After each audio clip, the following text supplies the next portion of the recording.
یہ تاریخ ہے 21 اپریل 1526۔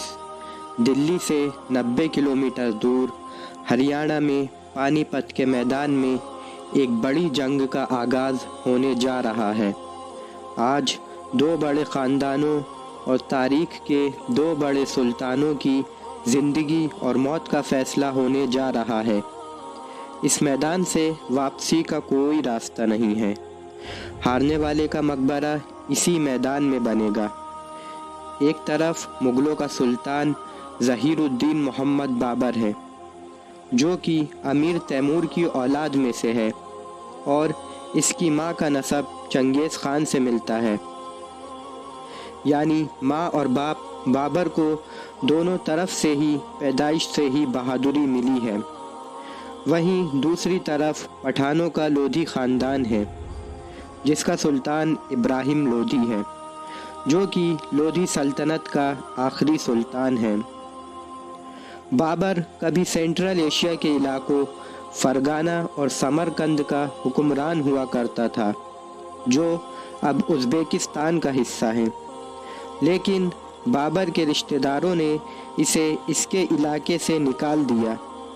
کچھ عرصہ بابر اور اس کے گھر والوں نے جنگل میں بھٹکتے ہوئے گزارے، لیکن بابر مایوس نہ ہوا۔ اس نے اپنی فوج کے ساتھ کابل پر حملہ کیا اور افغانستان کو فتح کر لیا۔ ہندوستان میں ابراہیم لودھی سے عوام اور اس کے رشتہ دار پریشان ہو چکے تھے، کیونکہ ابراہیم لودھی ایک کم عمر سلطان تھا جو کہ حکومت کرنا نہیں جانتا تھا۔ ابراہیم لودھی کے ایک قریبی رشتہ دار نے بابر کو ایک خط کے ذریعے دعوت دی کہ وہ ہندوستان پر حملہ کرے اور اپنی سلطنت قائم کرے۔ بابر بہت تجربے والا حکمران تھا۔ اس نے وقت کی نزاکت کو دیکھتے ہوئے ہندوستان میں لودھی سلطنت پر حملہ کرنے کا ارادہ بنا لیا اور آنکھوں میں مغل سلطنت کی بنیاد رکھنے کا خواب لیے ہندوستان آ گیا۔ بابر جب ہندوستان آیا تو اس کے پاس صرف 12,000 کی فوج تھی، وہیں اس کے دشمن ابراہیم لودھی کے پاس 1,00,000 کی فوج تھی، جس میں ہاتھی بھی موجود تھے۔ لیکن بابر کے پاس ایک ایسا ہتھیار تھا جو کہ ہندوستان میں پہلی بار استعمال ہونے جا رہا تھا۔ آخر وہ ہتھیار کیا تھا؟ وہ ہتھیار تھا توپ، جو کہ سلطنت عثمانیہ کے سلطان سلیم اول نے بابر کو دی تھی۔ یہ توپ جنگ کا رخ بدلنے کی قابلیت رکھتی تھی۔ بابر ایک شاطر سلطان تھا جس کو جنگ کا بھرپور علم تھا۔ بابر نے پانی پت میں اپنی فوج کو کچھ اس طرح سجایا کہ فوج کا ایک حصہ دائیں اور بائیں جانب رکھا اور ایک حصہ بالکل بیچ میں، اور اس کے سامنے اپنی توپوں کو چھپا کر رکھ دیا۔ ہندوستان میں یہ توپ پہلی بار استعمال ہو رہی تھی اور ابراہیم لودھی کو یہ اندازہ نہیں تھا کہ یہ توپ کیسا طوفان لا سکتی ہے۔ جنگ سے پہلے بابر نے اپنی فوج کا حوصلہ بڑھانے کے لیے ایک تاریخی خطبہ دیا۔ بابر نے اپنی فوج سے مخاطب ہو کر کہا، مشہور اور کامیاب ہونا ہماری امانت ہے، اور یہ جسم موت کی امانت ہے۔